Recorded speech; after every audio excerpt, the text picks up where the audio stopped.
Minggu lalu, dunia kembali diingatkan pada satu kenyataan lama, bahwa Amerika masih ingin menjadi penguasa global. Tanpa banyak peringatan, Venezuela menjadi medan berapi. Seorang presiden yang masih menjabat ditangkap oleh Amerika, dan dalam hitungan hari, arah sebuah negara berubah drastis. Ini bukan kejadian biasa, ini adalah unjuk kekuasaan. Dan di balik semua ini, ada satu nama yang kembali muncul ke pusat perhatian dunia, yaitu Donald Trump. Sebelum kita lanjut lebih jauh, pastikan kamu subscribe channel ini karena di sini kita membahas geopolitik global, perebutan kekuasaan, dan permainan negara-negara besar dengan bahasa yang mudah dipahami. Banyak orang bertanya, apakah ini soal narkoba? Apakah ini soal ideologi? Namun, jika kita lihat lebih dalam, semua ini mengarah ke satu hal yang jauh lebih mendasar: energi dan kekuasaan global Amerika.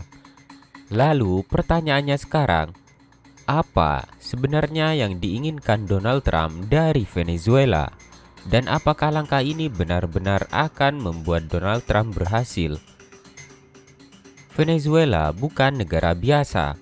Negara ini adalah pemilik cadangan crude oil terbesar di dunia. Totalnya sekitar 303 miliar barel, lebih besar dari Arab Saudi, lebih besar dari Iran. Namun, ada satu kesalahpahaman besar. Punya crude oil tidak otomatis membuat sebuah negara menjadi kaya.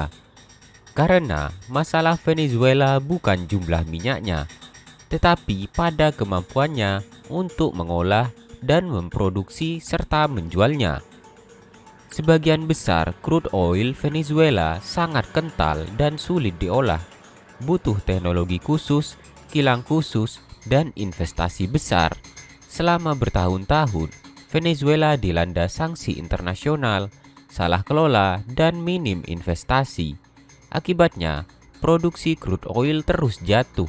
Pada tahun 1970-an, Venezuela memproduksi sekitar 3,5 juta barel per hari. Hari ini jumlah itu turun menjadi sekitar 1,1 juta barel per hari. Crude oilnya masih ada, tapi sistemnya yang tidak memungkinkan. Lalu muncul pertanyaan penting, kalau begitu, kenapa Amerika justru tertarik? Jawabannya sederhana, banyak kilang minyak di Amerika, terutama di wilayah Gulf Coast, memang dirancang untuk mengolah crude oil seperti milik Venezuela. Saat ini, Amerika mengimpor crude oil dari Kanada, Kolombia, dan Meksiko. Venezuela menawarkan sesuatu yang lebih menarik, yaitu jaraknya dekat, harganya relatif murah, dan cocok dengan kilang Amerika. Namun ada alasan yang jauh lebih strategis tentunya. Setiap barel crude oil Venezuela yang masuk ke Amerika adalah barel yang tidak masuk ke Cina. Dan disinilah cerita berubah dari soal ekonomi menjadi soal kekuasaan global. Selama ini, Cina adalah investor besar di Venezuela. Rusia punya pengaruh politik dan militer di sana. Bagi Amerika, ini ancaman langsung. Trump ingin Venezuela memutus hubungan dengan Cina, menjauh dari Rusia, dan kembali berada di bawah pengaruh Amerika. Ini bukan soal satu negara, ini soal siapa yang mengendalikan energi dan siapa yang mengendalikan dunia. Reaksi dunia pun terbelah. Cina bereaksi keras karena crude oil Venezuela penting bagi keamanan energi mereka. Rusia justru terlihat lebih tenang. Kenapa? Karena Trump dan Putin sebenarnya punya pandangan yang mirip. Dunia dibagi ke dalam wilayah pengaruh. Amerika menguasai belahan barat, Rusia menguasai Eropa Timur, dan Cina menguasai Asia. Selama wilayah itu tidak diganggu secara langsung, konflik besar bisa dihindari. Trump berjanji banyak hal. Ia mengatakan perusahaan Amerika akan membangun ulang industri crude oil milik Venezuela yang akan membuat produksi meningkat.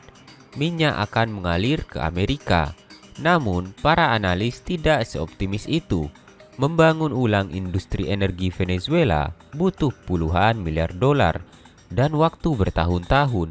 Ini bukan sekedar memperbaiki fasilitas, ini membangun ulang tulang punggung energi sebuah negara.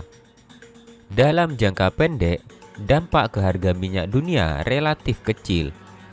Pasar global saat ini kelebihan pasokan, harga minyak masih tertekan. Namun, dalam jangka panjang, jika crude oil Venezuela benar-benar kembali ke pasar, peta energi dunia bisa berubah pelan-pelan. Dan perubahan pelan-pelan inilah yang paling berbahaya dalam geopolitik. Pada akhirnya, bukan hanya cerita tentang Venezuela, ini adalah cerita tentang bagaimana Amerika menggunakan kekuatan, bagaimana Donald Trump melihat energi sebagai alat dominasi, dan bagaimana crude oil bisa menjadi senjata tanpa harus mengerahkan perang besar. Venezuela punya crude oil, Amerika punya kekuatan, Trump punya ambisi. Jika kamu suka pembahasan seperti ini tentang geopolitik, kekuasaan global, dan permainan negara-negara besar, jangan lupa subscribe, nyalakan lonceng, dan bagikan video ini. Karena channel ini tidak hanya membahas apa yang terjadi, namun juga membahas penyebab mengapa hal tersebut terjadi. Sampai jumpa di video yang berikutnya.